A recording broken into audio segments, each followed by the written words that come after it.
Today, I'm so glad to invite a brilliant biophysicist from Canada. She's research chair in Tissue Biophysics at Wilfrid Laurier University in Waterloo, Ontario.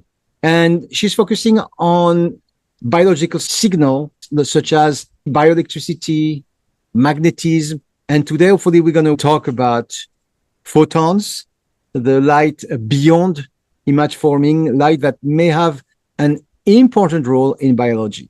I did interview your colleague, Nicolas Rouleau, recently. You guys are leading the way in medicine and biology because I think now you're not going to be despised by talking about biophotons. And I think that you did the first article that kind of validate a little bit biophoton in human. Yeah. I think, like you said, we validate it. We're building on what other people have said. And now we're just kind of paving that way a little bit deeper. So you put someone in a very, very dark double room.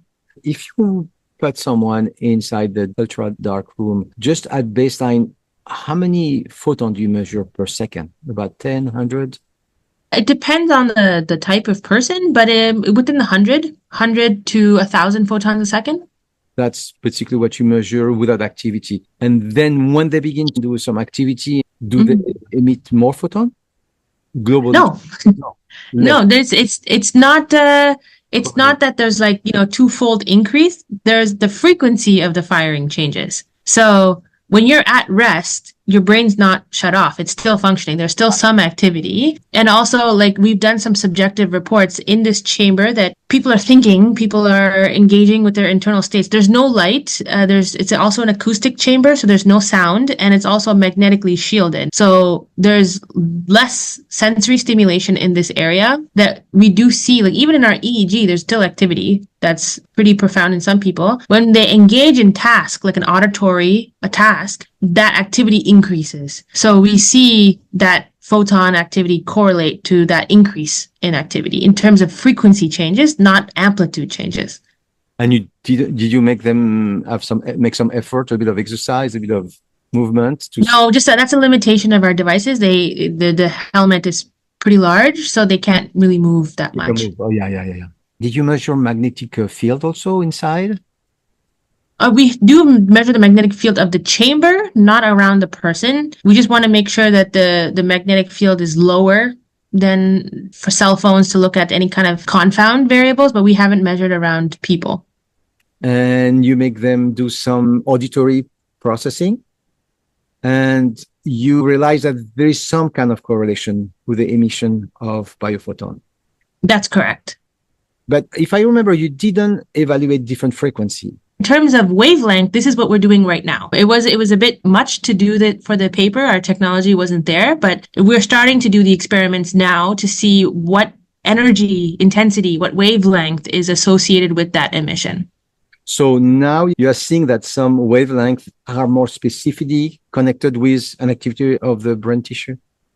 Absolutely. So we're starting without just going this into humans. We're actually doing this in a dish in cultured neurons, applying different stimulation, like glutamate, for example, to stimulate a response. We're also looking at different age and sources of these neurons. So right now we have cortical neurons, hippocampal neurons. So depending on the specific type of the cell type, we can see that there's different emission patterns, emission being wavelength, and also burst firing patterns. So there is some kind of information there. We wanted to do this in a dish before we went to humans, so we can get some kind of specificity of how much contribution this light is being emitted from the certain cell types. So we're starting to do that work right now.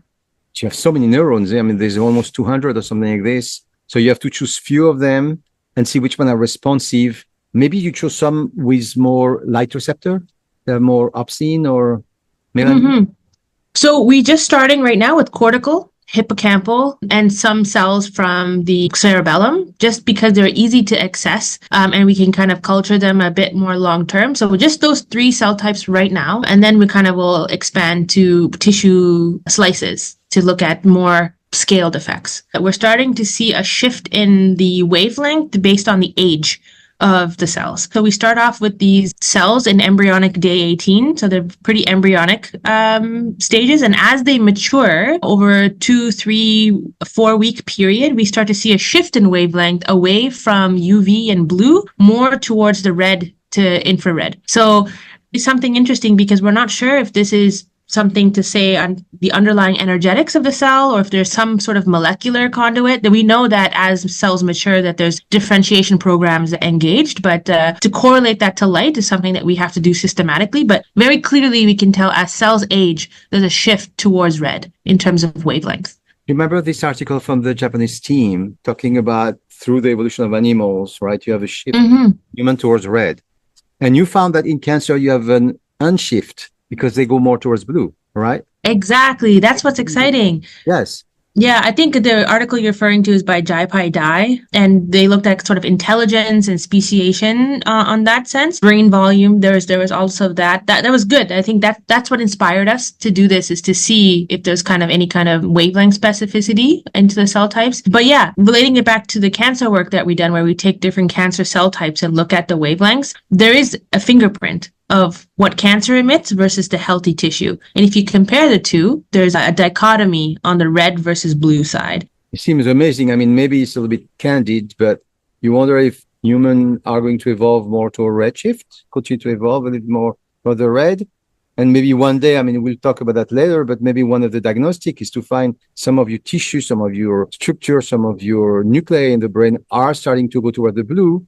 And you may start with various disease, if there is oxidative stress, if there is early aging, maybe that's going to be something that it begins to be a little bit coherent here. Yeah, I mean, we're thinking about the emission of light in the red spectrum, but if you think about a lot of the applied effects into biology, photobiomodulation, these are most effective and also in the longer wavelengths, right? In the red. Something that I've been always interested in, if we're kind of looking about where this light is coming from, how much meaning is it? Just the issue is that if it's infrared, that this could be just dissipative heat, right? Just loss from metabolism, just regular entropy. What I'm truly trying to be interested in is see if the energies that are coming out are reflective in terms of meaningful information, meaningful computation that the cells are doing, the tissue is doing, that's emitting the light, or is it just random heat? So you don't know exactly where it comes from. You are not clear about that. But what you're evaluating is if it's a waste product of the metabolism, or if there's a meaningful information emitted and transmitted throughout. Correct.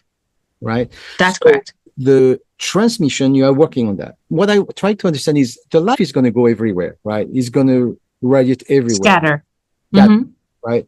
But what you are looking for specific pathways that can transmit this light even more efficiently than just the general scattering. Scattering, exactly. The assumption is that if, much like an electrical signal or in a computer, if we're going to have information, it needs to be carried in a purposeful way from one place to the other and needs to be interpreted. So, I mean, there's no doubt that biology emits light. There's no doubt anymore. What we now need to know is that light being carried meaningfully. And I think this is where that conversation of microtubules and centrosomes can come from now, because they need to be propagated. And if they're going to carry meaning for the cell, for the tissue, they have to be processed. Where is that process happening? Where is that computation happening? And so there are other people who have theorized that it could be within the mitochondria, it could be within the microtubules as propagation elements. But again, I think we need to kind of tease apart this a little bit more carefully. Our assumption is that the mitochondria is the big source of photons, which is, I think, somewhat modeled and accepted. But if it's going to be propagated, it has to be something that is structured. I think that there's something exciting within the mitochondria in terms of these physical fields, because there's a flow of electrons obviously throughout these complex proteins. When you have these steady state flows, you're creating local magnetic fields, right? Very weak electromagnetic fields are generated. And some interesting work that was recently shown to me was that the mitochondria also can align their cristae. So there's some interesting alignment and this kind of points to some sort of physical force that's kind of guiding that alignment. And I don't think it's random, but that would be really interesting to see, is if we applied an external magnetic field to mitochondria in a dish, are they able to align their cristae? Because if we can do this externally, then maybe that's how these mitos are doing it internally. Amazing, yeah. So others have shown that the microtubule, like the actual dimers that form the microtubule, and also the water inside the microtubules can carry light.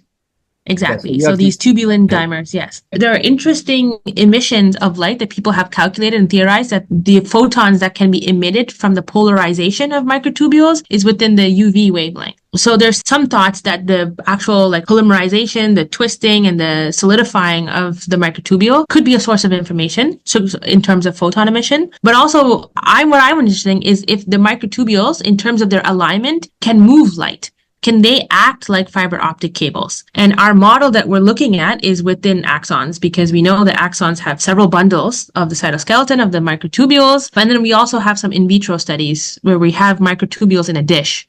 We either polymerize them or non-polymerize them, depolymerize them, and see what the emission patterns are. So you have this helicoidal structure there. And from the mitochondria, how does he enter the microtubule? Where does he release? You see all the holes in that image, but we don't have holes like this. You have only specific places when you can release it and entering the microtubule. I don't have a confirmatory answer, to say exactly how this is happening. My thoughts are based on what's been modeled is that the mitochondria can emit it naturally from its source, from inside of the inner mitochondrial membrane, and that photon gets absorbed by the microtubule on the actual dimers themselves, on the actual tubulin molecules themselves. And then that causes changes. So for more photons to be released. And that could be internally or that could be externally. And so you think they could be attached outside around the alpha beta tubulin or inside within the water and be transported and created? Correct. Yeah. So biophoton carried in the fluid. The mitochondria is going to release water, I think almost 1 liter per day. And then the mitochondria is going to release RS, reactive oxygen species. And so there's water everywhere outside the microtubule, in the cytoplasm, inside the microtubule. And so water can carry a lot of biophoton in the microtubule, in the lymph vessels, in the artery, in the veins, and in the cytoplasm, in the connective tissue. All those fluid can eventually be a carrier of biophoton.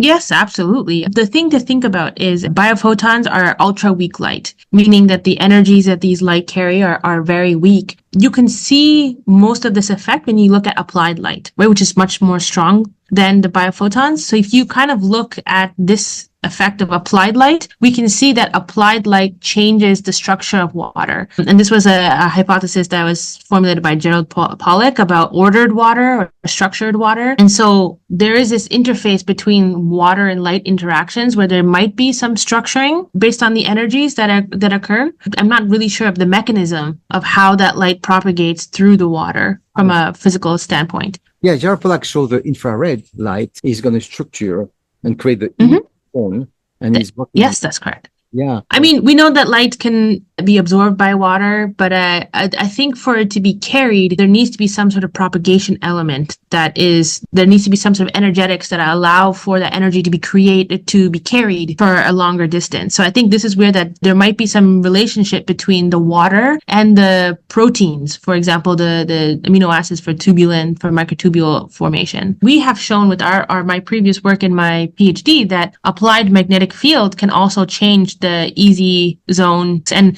how we measure that is through pH. The hypothesis that the exclusion zone has a different pH than the water in the bulk section. So there's some logic there. Yeah, I'm thinking, I know you work with a slime mold, and they have this flush of movement of water every 2 minutes. So that the protoplasm, the endoplasm does change direction every 2 minutes. Yes. The 2 minutes, right? So when you have this movement there, I wonder if there's some photon engaged, or maybe a calcium wave. There's a lot of yes. Is there also light involved because now you have a fluid with maybe photons that is moving in a certain specific direction? Oh, excellent question. Excellent question. We could love to test that. I mean, what we do know is that when the contraction and the oscillation of the protoplasm, how it moves, it is tied to calcium waves. We know that. We can kind of predict of the bidirectional change based on the calcium influx. So I think what I'm interested in doing is finding that gap. I think we just made some really big marks on testing what all of our theories are, but now we just need to do more experiments to show, like, maybe when the calcium starts to shift, is there a change in emission in terms of the wavelength? That would be really lovely to kind of prove that the emission patterns are coupled to some sort of bioelectric dynamics. Yeah, is it only the calcium that creates the information, transmission of information? I'm always amazed, like only the calcium, but there's so many dramatic change with the calcium waves. Maybe there's something else involved also inside of. Now, we also have some components that are autoluminescent in the body, like the serotonin or flavin or things like this. So that's not biophoton. We're talking about no chemical reaction, right? Like the bioluminescent. Well, bioluminescence is a chemical reaction. There's an actual conformational change that, emits light as a byproduct. Autoluminescence is one way of looking at it, but you still have an excitation. The proteins are being excited by light that causes them to naturally emit light. Whereas biophotons, there's no excitation. Right. It's a stimulation from high energy state to another. It could be from an electron absorption or from other stimulation, but it's not through an excitation of light. So, which is what autoluminescence is. So to have a serotonin that autoluminesce, you need some biophoton to touch them first.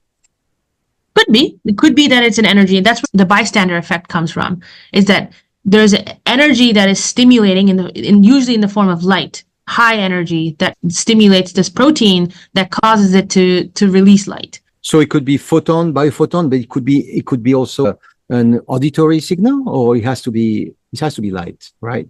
Typically, it's in the form of light.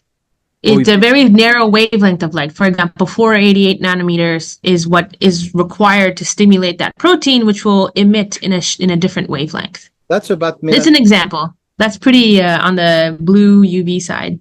Yeah, they say sky blue. It's melanopsin. The opsin 4 is 480 nanometer. Oh, okay. Yeah. So it was just an example. I thought you were saying something specific for serotonin. No. I'm not sure what the exact excitation is, but it's when it's stimulated by a very narrow band of light. All right. So my next question that working with our hands we use a lot is rhythm. Biophoton not only pulse and rhythm, and that may be also a source of information emitted. Oh, yes. Absolutely. I mean, that's the biggest exciting thing I'm really excited about, is that the pattern or the frequency, the burst firing of the photons is what's carrying information. And just like a Morse code or electrical signals, the burst firing within a neuron carries information that is coupled to some sort of chemical release, right? And I would like to see that this light also is burst firing in some sort of meaningful way that the cells can interpret. But I think, again, going back, we need to know the pieces of the puzzle. What's doing the emitting? What's integrating that burst firing, and what's moving it to the next spot? And so what kind of rhythm? You have a certain hertz, a window of hertz? In dishes, we do look at less than 1 kilohertz, so less than 1,000 hertz. This is a limitation of our devices as well. Like, our devices can only sample that quickly. It could be that the firing is associated with higher frequency bands, but we don't have the technology to record that. But we do know that burst firing is associated with specific cell state. For example, cancer cells, which have a higher or altered metabolism, let's say, they have a very specific burst firing frequency compared to the healthy. And it's much higher than their healthy counterparts. So we're not going to be able to follow that with our hands 1,000 times per second. But maybe we have a harmonic. We could feel something. Could be harmonic, exactly. It could be a subharmonic. It could be much lower, maybe. I'm not sure. No, we have a lot of rhythm in the body. And, there's one very healthy rhythm that is 0.1 hertz, that the laboratory of HeartMath work on the 0.1 hertz rhythm, which is what we feel with our hands, the rhythm of the contraction of the lymphatics. It's a rhythm going with the carotid bodies. There's some kind of peristaltic activity. The going 0.1 hertz is really harmonizing in the body. But this biophoton, maybe there's a harmonic with it, but it's very, very fast. It's amazing. There's some physical, technological, and parameters that we have to think about, is scattering and diffusion, loss of dissipative energy. Like, one area that we're trying to map right now is the skull. The fact that the light can come out of the skull was the biggest finding that we were really excited about. But now we're starting to see, especially to your question about wavelength, is the skull thickness is not homogeneous as you go. Like, for example, the temporal bone is much thinner than our occipital bone. And so we're trying to understand how much information are we losing in the occipital side when we do like an eyes open, eyes closed task versus the temporal side. And so we're doing a basic science work to try to understand those kinds of things. And also, some exciting data that we just recently found is that pigmentation. We thought that, depending on the type of pigmentation of our hair or of our skin, would play a role in these emission that we're getting. And we are finding that it does not play a role, which is quite exciting. It does not play a role. I remember also the season. Doesn't matter if it's winter or summer, you find out it doesn't influence emission of biophotons. Correct. No. Amazing. So it does change background photons. So the environmental photons in the area, it changes the amount of photons based on season, and that could be again based on heat, temperature changes. But we do some analysis to make sure that we correlate to right controls. That's amazing. So one of the things I think you try to explain is maybe some of the biophoton wavelengths are utilized during the metabolism, and the one you measure are different than the one that's used for the process, for some kind of neurological process. So you don't know if you receive are the exact signal. Exactly. So that was some potential feedback that we got when we published this work into the community, is that what we are measuring might be what's left over from what energies are being used, right? And so the biophoton emission may not be a direct relationship of physiological activity, but it could be like a byproduct. And maybe other wavelengths of light are being absorbed and being utilized. And this could explain like why applied light has such a profound effect. The only caveat is that the applied light that's being used in physiology is very high intensity. So when you put somebody next in the same room and they like each other, their EEG or sometimes the EKG, the coherent, do we have the same? Do you try with two people with two different biophotons? That is a signal that is maybe used in human for social coherence. And that's why maybe, you are next to me, I emit from my temporal bone and yes, that's a lovely idea. We haven't done that because of space considerations in our chamber. It's hard to have two people in there at the same time to record. However, to your point, we have started some work to look at how far the emissions go from the brain. Right now, our sensors are right up against the scalp. So that's how we're recording them. I'm not sure how to explain it, but the light is only about 10 centimeters. After that, there's no difference from background. From the head, I'm not sure from other areas, but from the head, it's a maximum of 10 centimeters. And you remember the strongest electromagnetic field measured by SQUID is in the heart. So I wonder what happened the light out of the heart. Yes. Yeah. I mean, there's more work to be done. It's What about melanin? I'm talking about melanin, neuromelanin. So melanin is interesting because it absorbs light, but it also emits in a different wavelength. I think neuromelanin is exciting, especially in the brain, because it's a source of light emission. The applied current and the current densities from neural activations could be enough to stimulate pigment changes, like pigment release of photons. But the distribution of neuromelanin is pretty weak. It's not that dense across the brain, but there's certain areas obviously that have high density, but again, midbrain, mesencephalon, number one, right? And reduce, you have a little bit there. So you work on cancer. The signature, a shift toward the blue, is similar with every cancer you worked on. They have the same signature. No, they don't. That's what's exciting. So it is absolutely coupled to how quickly the cells divide. So there's a significant correlation to division time. So we looked at around 22 different cell lines in a dish from animal sources and human sources. And there is not a universal signature for cancer. There's a frequency pattern that we see within cancer compared to their normal healthy cell type. So compared to their normal healthy cell type, they have a higher frequency in photon emission and a wavelength specificity. And that is around 22 hertz, which is pretty low. Right. 22 hertz, 22 per second. Yeah. And normal, quote unquote, cell would have what kind of frequency then to compare? Much lower, around 7 to 10 hertz in terms of regular functioning in a dish. So the problem right now is if we want to do any kind of diagnostic, medical diagnostic, you would have to put them in a very complex double hyperduct chamber, and the technology is not yet portable. There's nothing that's... No, definitely not. The photons are so weak again. Like background photon counts in our devices in some days can be pretty high, like almost 100 photons a count, sometimes a bit lower. And so we need to make sure that the noise is pretty low in our environment. And so you need you need a hyper dark area. And the machine, you could see it getting smaller and smaller. I mean, they are making photomultiplier tubes much smaller. There are devices also that are in creating these photomultiplier tubes or light sensors that have wavelength filters in them, integrated in them. Spectrophotometers, for example. The technology, I think this is why this work is getting really exciting. Technology is getting better.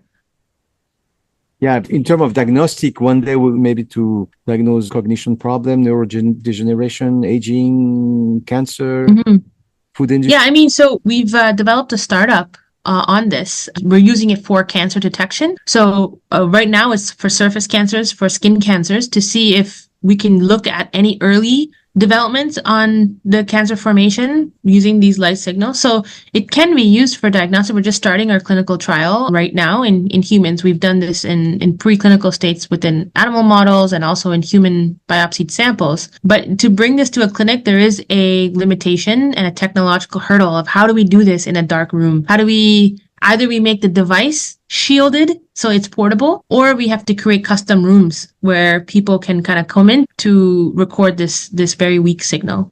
Like you have hyperbaric chamber, you have to create a whole chamber for something specific. Yeah. And same thing with an fMRI. To use an fMRI, you have to have a very specific shielded room. But I think my goal right now in the next few years is to really understand the mechanism. How is it happening? How is it propagated? How it's integrated? Because once we understand that, then the community can kind of build more tools around it. We can repurpose things like FNIRS devices that are tuned to very specific wavelengths. Maybe we can repurpose it to look at photon emissions. Right. Because already the photomultiplier, they were used for astronomy, no? Initially. Yeah, exactly. Yeah. Exactly. But it's tuned to one specific wavelength, right? Right. Or a very narrow wavelength range. So somebody you want to do an early diagnostic of superficial cancer, skin cancer, you put them in the room and you are looking for any cell that would turn into a blue shift, or that melanoma or whatever, you're looking at a specific signature. You're looking for that specific wavelengths of light emitted somewhere from the body. Correct. So right now, how we're doing it is there are suspected areas on the body that are potentially cancerous, and we're recording that and comparing it against our signal database. So we've developed an algorithm that has told us that, this in all of these different models is associated with cancer. And what we're building now is the first human-based cancer light database for skin cancer, and kind of correlating that to clinical biomarkers that pathologists use to diagnose cancer to see where that gap is, if there is any relationship, and kind of fill that knowledge area. And I guess the false negative and false positive need to... Exactly, yeah. Exactly. So it looks pretty good. You have something really different than physiological cells. Yeah, I mean, we're just starting this. This will start in the early 2026, but this is kind of building off of all the animal and cell culture that we've done to this. And what about using for the food industry? I remember some articles about organic, not organic, apple. Yeah, I mean, I think the application for this it's across all biological system. I think food contaminants is another area that the biophotons can be used. Very quick screening of certain pathogens, right? If we understand that certain bacteria or certain other kinds of small microbes have a very specific signature, then that can be used within, agriculture or food industry for contaminant detection. Oh, that's amazing. Yeah. So what is your hypothesis right now? The biophoton is mainly emitted by the mitochondria, carried by the microtubules? That's the working hypothesis. I think that's the most evidence that we've seen in our data, that perhaps the mitochondria is the source of photons, and the lipid turnovers within cell membranes could be another source themselves, but we do think that the microtubules are able to propagate this light. And we're working with some physicists to kind of help us understand that a little bit better. But I think those two dynamics, the quantum properties of these two organelles kind of suggest that the biophotons are associated with them. Okay, biophoton, ultra-weak photo emissions going where? From the microtubule, what is the target? That's a question to be determined. That's the question. Where are they going? What are they being processed by? do they have meaning, or are they just random emissions? Like, that is the question. But you think they do have meaning. You have pretty good evidence that it's not just random or waste product release, right? I do. I think there's strong evidence, and it's not just our work. Other people have also shown that, for example, in embryonic development, they've done this with tadpole development. As a cell divides, the photon emissions seem to correlate to the number of cells. Again, is that meaning or byproduct? We need a concrete study to show that. And what study would you need? You are doing that right now? Yes, we are. We're doing it with a collaborator, Martin Picard, one of the leading mitochondrial biologist and psychobiologist, to kind of look at systematically, if we alter mitochondrial function, do they relate to certain kinds of emission patterns? Perfect. I love it. Nirosha, I know you're super busy. You're right on time. Thank you so much for this enlightening talk with you. And I hope to continue the discussion very soon. Absolutely. Thank you so much for the opportunity and asking some really insightful, probing questions. Thank you, Nirosha.